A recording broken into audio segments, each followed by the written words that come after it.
Please watch this whole video and share if you think it's an honest analysis that can help a friend better understand this crazy and dishonest political circus that's underway. I'm going to show you how even the internet is misleading, and in some cases, completely lying. I'm going to start with a very controversial story of Hillary Clinton selling 20% of the United States uranium to Russia in exchange for over $145 million to the Clinton Foundation. Throughout this crazy Russia fiasco, it's barely mentioned, although it's 20 times more enormous and significant than any revelation found in the special counsel hearings. If you do a quick search on Google, it's no surprise why millions of people don't believe it. All of the top searches are saying it's a complete lie. All of the top searches say that people saying Hillary Clinton sold uranium to Russia are lying. Two of these top searches are the very highly trusted Politifact and Snopes. Politifact and Snopes brand themselves as fact checkers and truth tellers. However, when I stumbled across their websites, I saw the complete opposite. They seemed very biased and very one-sided to me.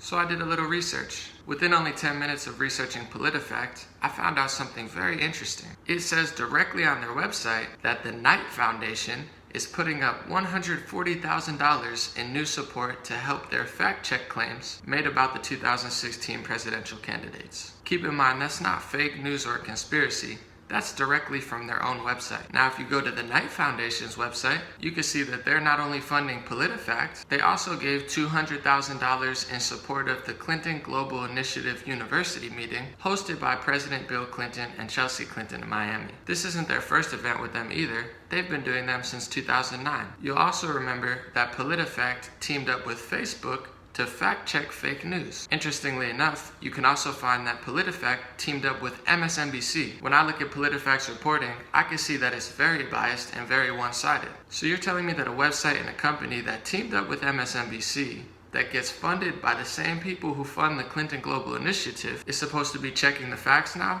No wonder why all of their reporting is very one-sided. Now let's check out Snopes.com. They must be a really integrity-driven website, right?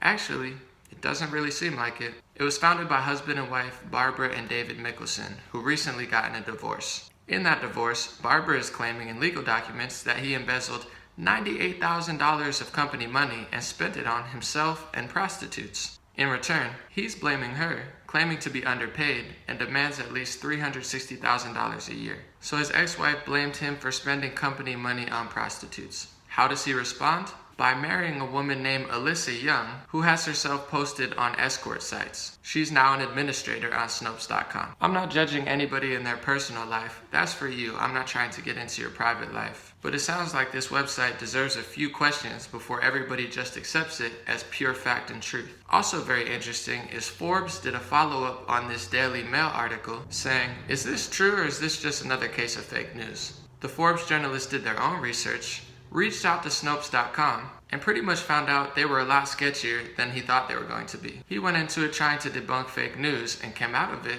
pretty much agreeing with them and said, you know what, for a site that claims to be fact and truth, they were shrouded in a lot of mystery and weren't answering certain questions to make him feel otherwise. With all that being said, let's take a look at the Snopes article. The claim was Secretary of State Hillary Clinton's approval of a deal to transfer control of 20% of the U.S. uranium deposits to a Russian company was a quid pro quo exchange for donations to the Clinton Foundation. Snopes found that this was false. Most people would just blindly trust that and say, yeah, it's false. Not even considering all the stuff I just said about Snopes and Politifact, let's actually dive into the article and see why they say it's false. Their first reason was the Uranium One deal was not Clinton's to veto or approve. They say it wasn't Hillary Clinton's idea. She was just one of 9 cabinet members and department heads to sit there. Well, okay, what else? Despite transfer of ownership, the uranium remained in the United States. So they're saying, yeah, she sold it, but it remained in the United States. It didn't even go to Russia. Well,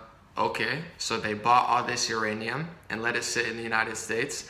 Doesn't mean they don't own it. It doesn't mean it wasn't sold. This doesn't disprove anything. The third thing they claim is, well, the timing of most of the donations does not match. So some completely match, it definitely happened, but some of them, the timing doesn't quite add up to us, so does that disprove anything? Well, to Snopes it does, and to their followers, but not to me. And the final and perhaps funniest claim is, well, The foundation admits disclosure mistakes. Oh, so that disproves it because they admitted to making mistakes and hiding information, not disclosing certain information? In what world, in what reality, do all of those bullet points disprove that Hillary Clinton sold uranium to Russia? It sounds a lot more like a PR team than it does an actual investigator. Even the New York Times, which is known for its cozy relationship with Hillary Clinton's campaign, and it's also very respected and very trusted among Democrats and Hillary Clinton's fan base, wrote an article titled